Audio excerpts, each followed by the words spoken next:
The hum of the air conditioner filled the lawyer's office like a low, relentless whisper.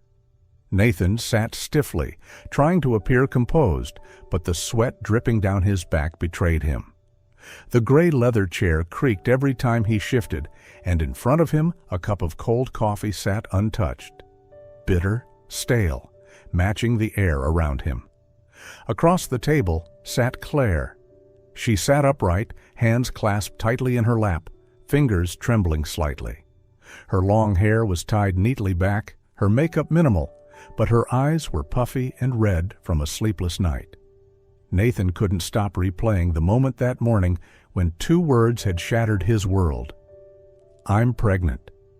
She'd said it with her back to him, pulling on her coat, her voice low but unwavering. Nathan had frozen, as if all the oxygen had been sucked out of the room. No, this couldn't be happening.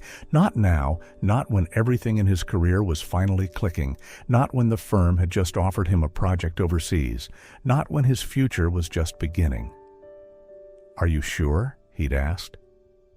Claire turned to face him, her eyes filled with tears. She didn't need to say another word. That nod was a knife to the gut. And now, here in this cold, sterile office, the divorce papers lay spread across the polished table. Printed names, dates, file numbers. Mutual consent bolded at the top. Nathan felt like a traitor, but still he couldn't bring himself to say anything kind.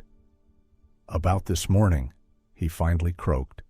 Claire looked up, that gaze he once adored, now filled with pain and disbelief. "I know," she whispered. "I know you don't want this." The lawyer, a middle-aged man with thick glasses, pretended to study his papers, but Nathan knew he was listening closely. The silence thickened.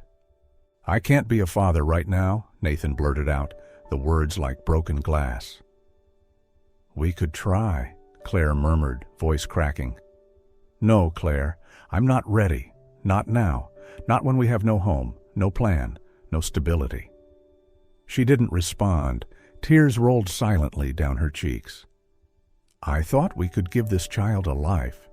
Maybe not perfect, but full of love," she said softly, placing her hand on her stomach.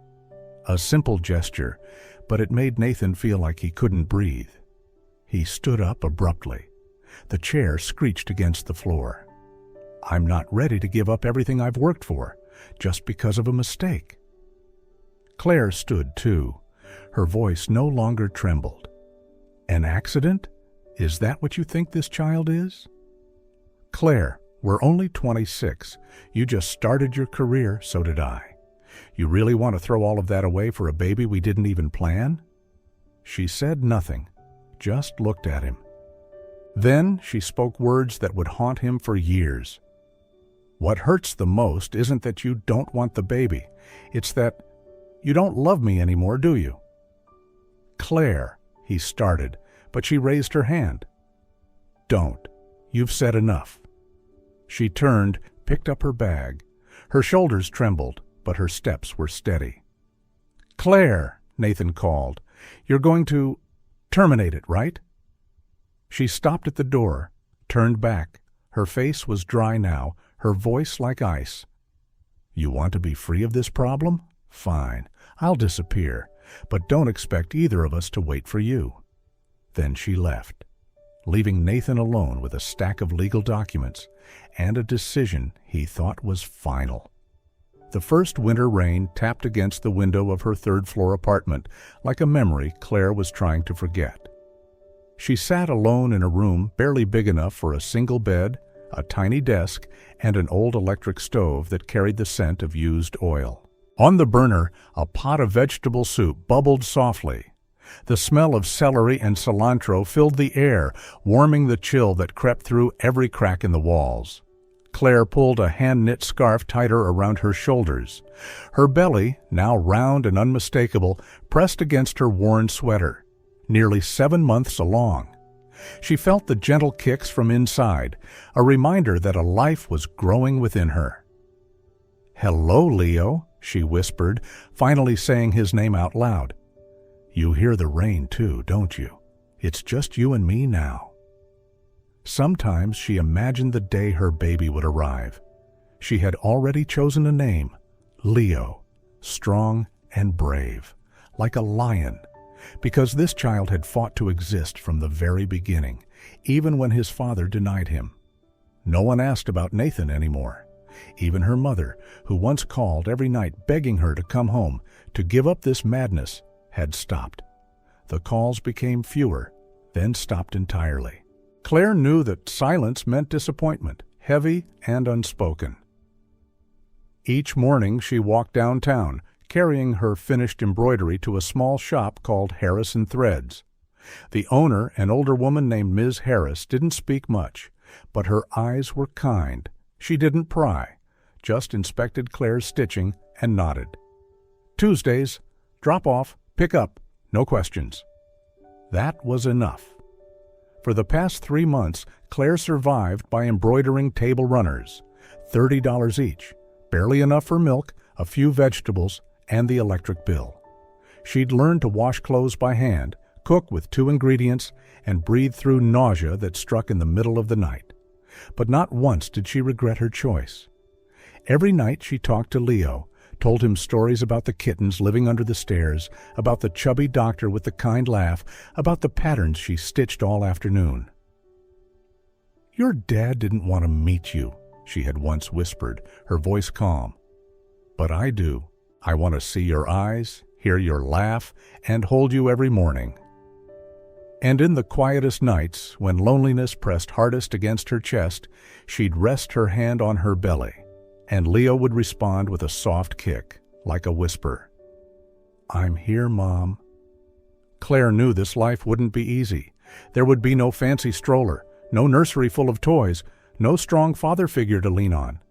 But she had something else, something she believed Leo needed more than any wrapped gift: love. One day, she whispered into the dark, "I'll take you to the park, push you on an old swing, and tell you about courage. Not because I was brave, but because you taught me how not to be afraid." Nathan signed the divorce papers with trembling hands, believing he had just unburdened himself. He didn't realize that in that moment, he wasn't just walking away from Claire. He was walking away from something sacred that was about to enter his life. But for Claire, the door closing behind her wasn't an ending. It was a beginning. A beginning without the love of the man she once trusted, but with something far more precious, a life growing inside her, day by day. Claire remembered the first time she walked into Harris & Threads. It was a cold morning, a light drizzle falling. Her belly was still small, hidden beneath an oversized sweater. Her hands trembled, part from the chill, part from nerves. In her bag were a few old embroidery samples she had made back in college. The shop was small, nestled between 2 sleek coffee boutiques. Inside, the faint scent of new fabric mingled with soft yellow light, and the quiet click of needles echoed from behind the counter. Ms. Harris, an older woman with silver hair, thick glasses, and a petite frame, looked up and stared at Claire in silence for what felt like an eternity. "You sew?" she asked, voice gravelly. Claire only nodded and handed over the small samples. Roses, creeping vines, delicate lace borders. Ms. Harris said nothing at first. Her eyes scanned Claire's hands, long fingers, soft skin, faint calluses on the tips. "Fine," she said simply. "Drop off every Tuesday. $30 each. No questions, no drama." From that day on, Claire didn't just have a job. She had a reason to get out of bed each week. Ms. Harris never asked who the father was or why Claire lived alone. But the one time Claire showed up so exhausted she nearly collapsed, Ms. Harris silently handed her a sandwich and a cup of hot tea. No lecture, no judgment. Just a woman who'd seen enough life to know that sometimes what a young mother needs most is simply a place where no one asks why. 5 years after Claire walked out of his life, Nathan had everything he once dreamed of. A luxury apartment on the 24th floor overlooking the Seattle harbor. Floor-to-ceiling windows opened onto a balcony where he often stood at sunset, sipping wine, watching boats drift across the steel-gray water. Inside, everything was immaculate, modern, expensive, like a living catalog of success. Automated espresso machine, Italian leather chairs, a massive flat-screen TV mounted to the wall. Nothing was missing, except one thing: life. Each morning, he woke at the same time, put on a perfectly pressed shirt, drank his coffee, and dove into million-dollar projects. His days were a blur of meetings, reports, analytics, client dinners, most of which no longer excited him. He used to believe money, prestige, freedom, that would make him happy. But each night, walking into the silent apartment, flicking on the lights to an empty room, Nathan felt like a stranger in his own life. He didn't think much about Claire anymore, or at least that's what he told himself. Until one April afternoon when he decided to walk instead of calling a cab. Seattle had sun that day, a rare gift.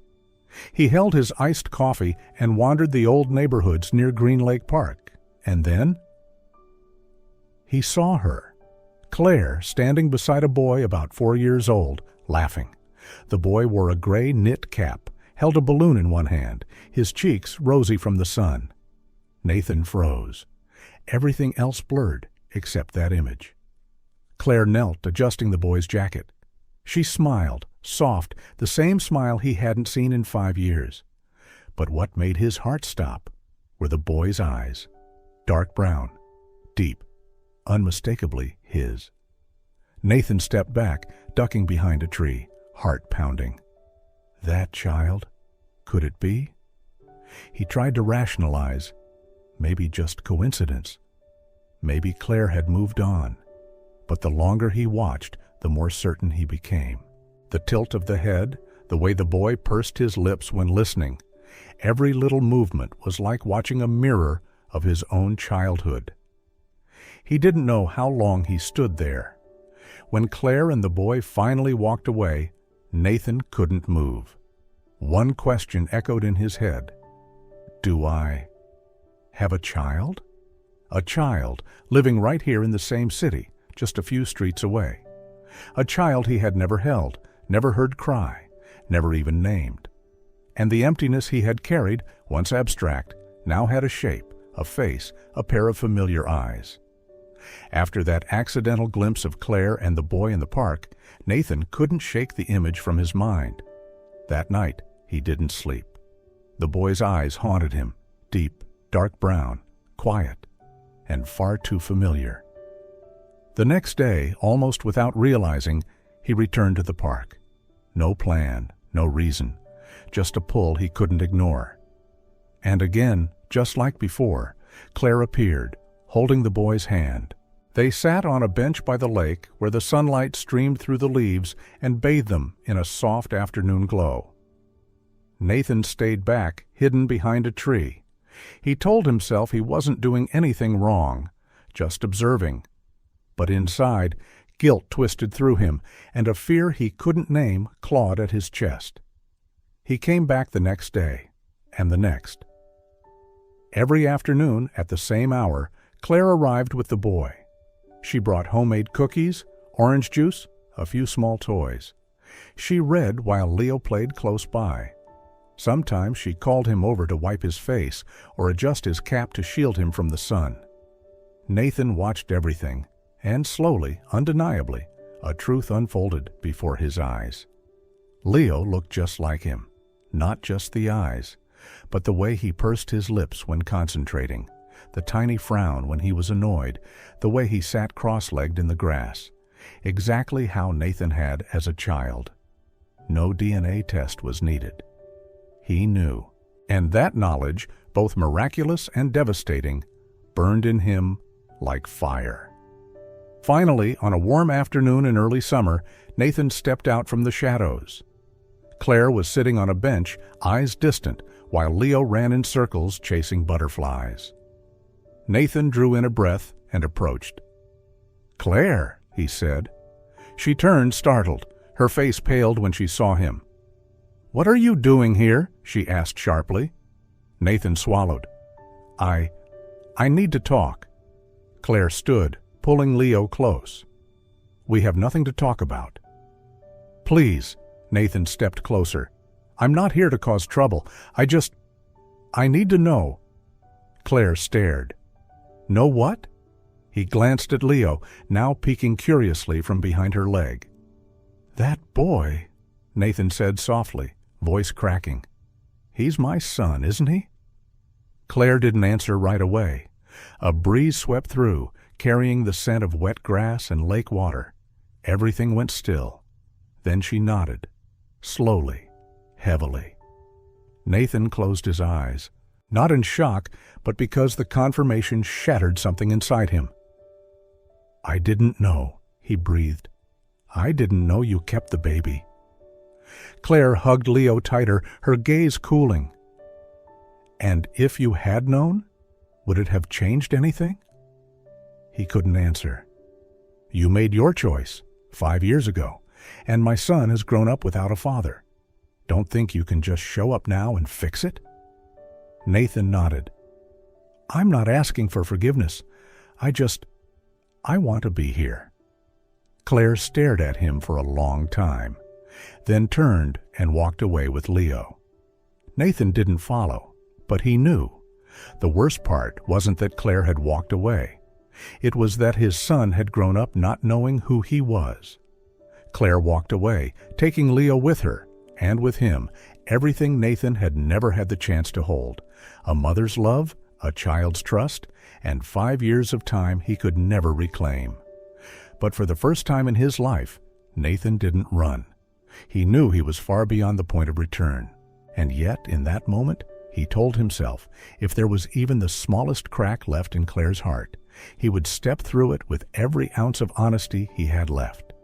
Nathan didn't see Claire at the park the next day, or the one after that. He sat for hours on the bench, waiting under the rising summer heat, coffee growing cold in his hand. Every child that ran past made his heart ache because none of them were Leo. On the 4th day, Claire appeared. Alone. No Leo. Her face was unreadable, her steps firm. She didn't sit, just stood in front of him. "What do you want?" Her voice was dry. Nathan stood, eyes tired and red.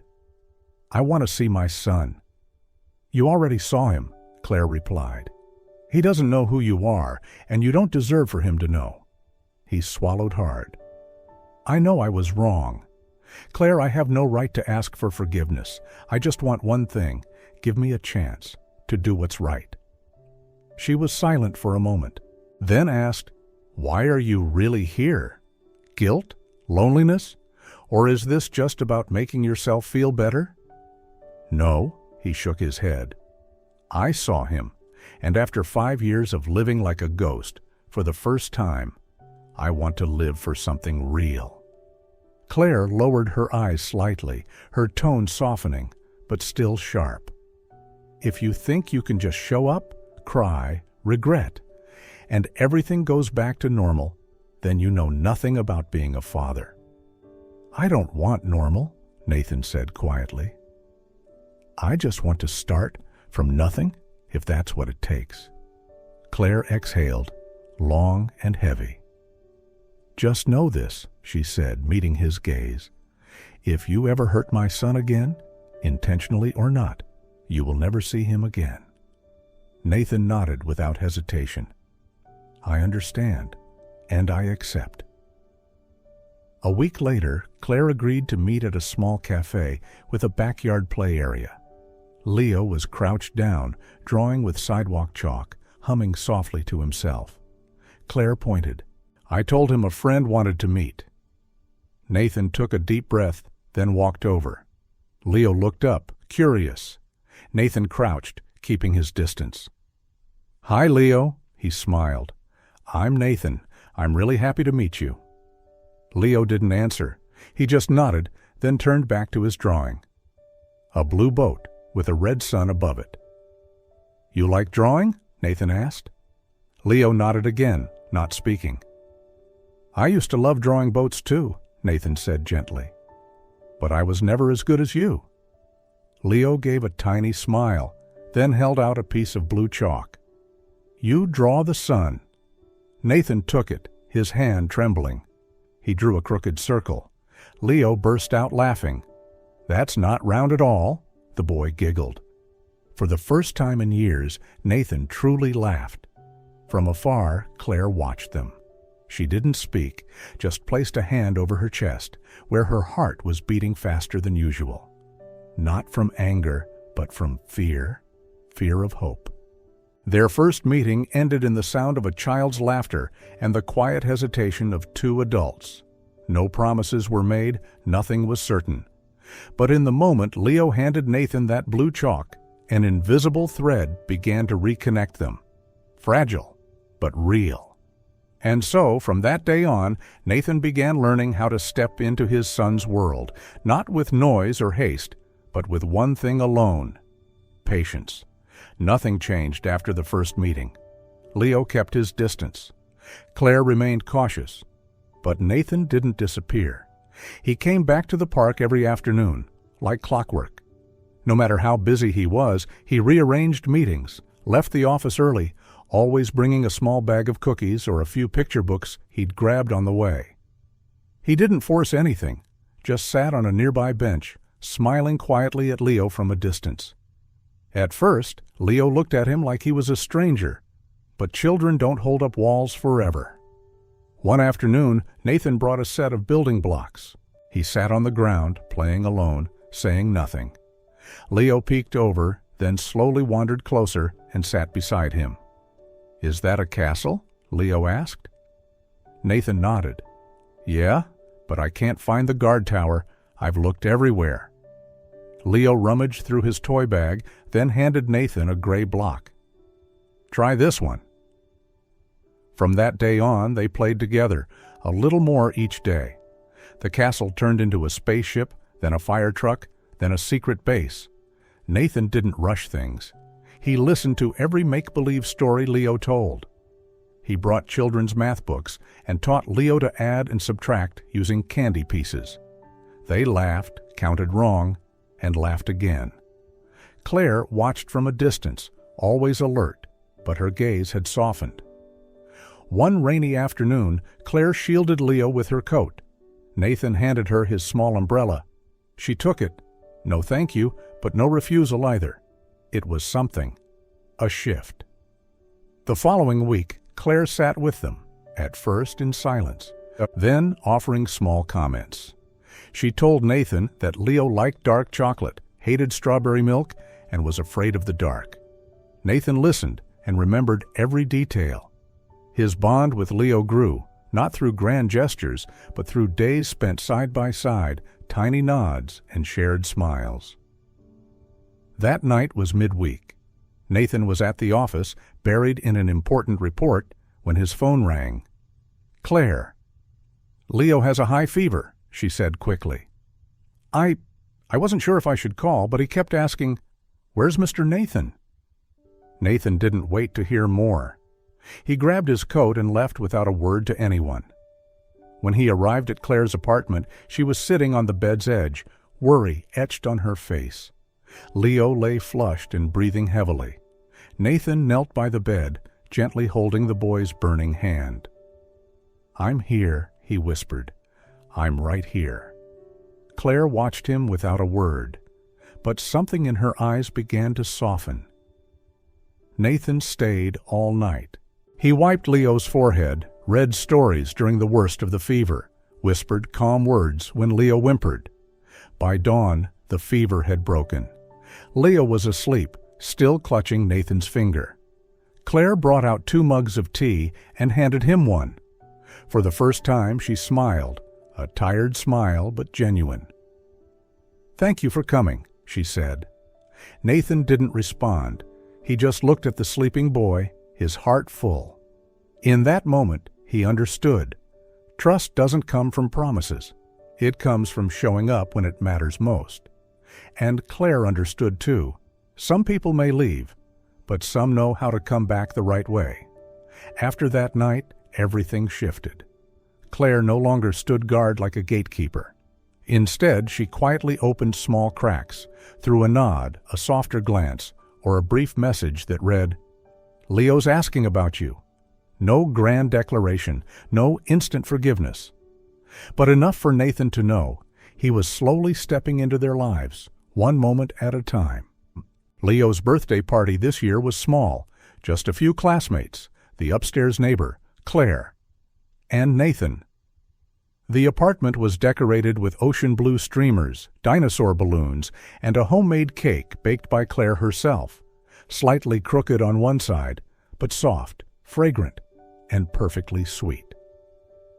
Leo ran around in a robot print t-shirt, laughing freely, his eyes sparkling with the kind of joy that comes only from having people who truly care.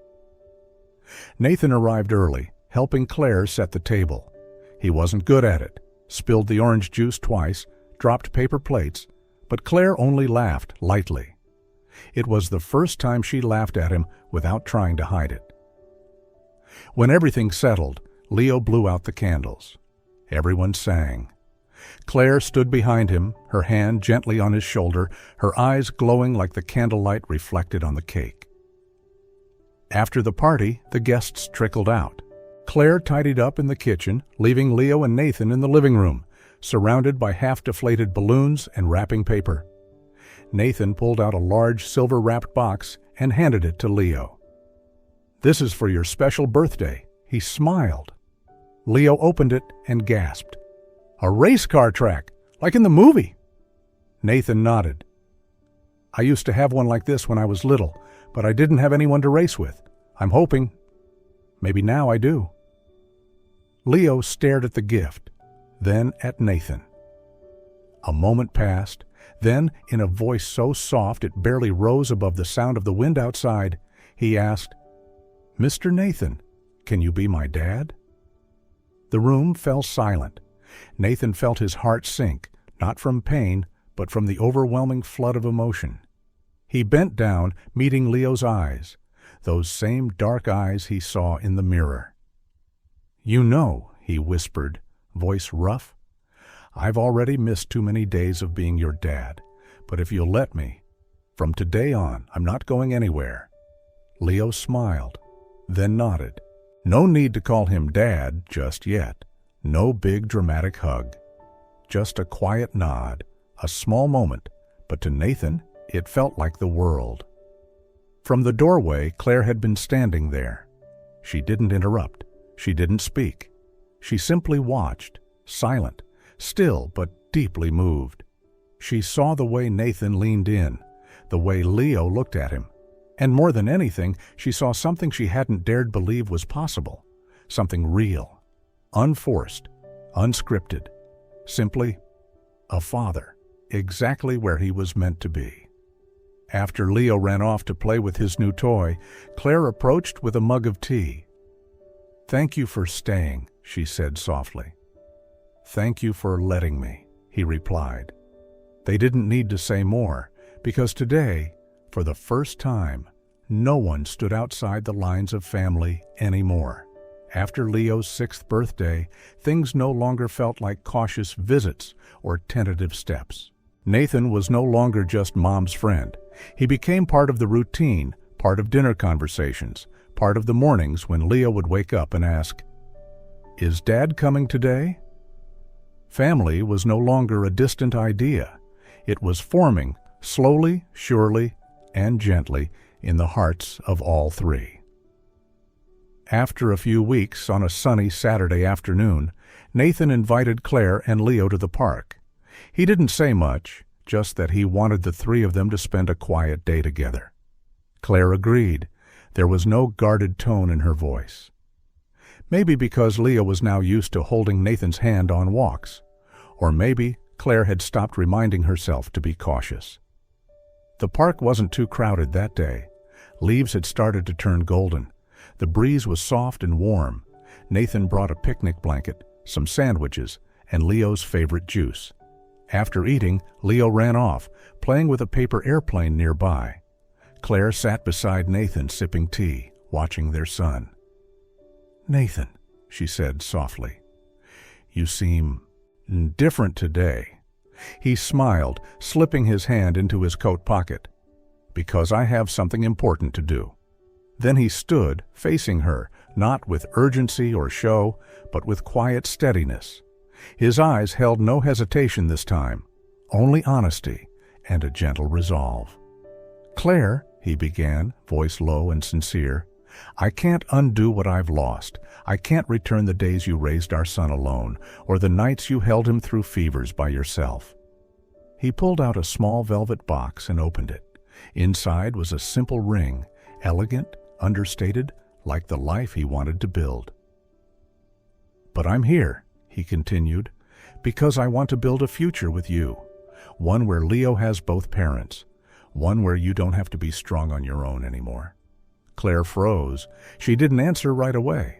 Her heart raced, not just from the proposal, but from everything flooding back at once. Nathan showing up when it mattered, his quiet hugs for Leo, those afternoons full of laughter and the smell of fresh cookies. Leo ran over, waving his paper airplane. "Mom, what's Mr. Nathan doing?" Claire bent down, holding his hand, then looked at Nathan, the man standing quietly, with his heart in his hands. "He's asking me," she whispered, "if he can be a part of our family. Forever." Leo looked from her to Nathan. "I think you should say yes."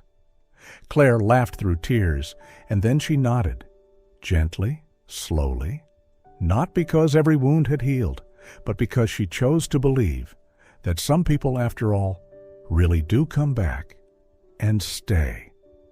The sun dipped low in the park, painting the sky in soft shades of orange and pale pink.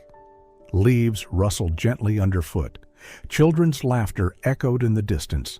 In the middle of it all, 3 figures, father, mother, son, walked side by side down a tree-lined path. Leo walked in the center, his left hand holding Claire's, his right hand in Nathan's. He chatted excitedly about school, glancing up often to make sure both adults were listening. And they were, fully, deeply. Nathan gently squeezed Claire's hand. She looked at him, not with caution, but with a quiet trust, one built slowly, steadily, over days of simply showing up. They paused at a grassy hill where the sun touched the treetops. Everything felt still, as if the world itself had slowed down to listen. Nathan leaned closer, whispering to Claire, but loud enough for Leo to hear too. "I came 5 years late, but I'm here to stay. Forever." Claire didn't respond with words. She simply rested her head on his shoulder. Leo looked up at them and smiled, a full smile, no longer missing anything. No music played, no fireworks exploded. Just the fading light of day, and 3 hearts beating in the same direction. Family isn't a place where everything's perfect. It's the place you choose to stay, even when you once walked away. And there, beneath the golden sky, a new family was born. Not from a flawless beginning, but from forgiveness, and a love that never left. The kind of family that doesn't start with perfection, but one that chooses each other, again and again and again. Sometimes life gives us second chances, not to rewrite the past, but to write a better future. Nathan came back 5 years late, but he came back with honesty, with love, and with the courage to stay. If this story touched your heart, don't forget to like, subscribe, and share it with someone who believes in redemption and the power of family. And remember, family isn't about perfection. It's about choosing each other, again and again. Thank you for watching. See you in the next story.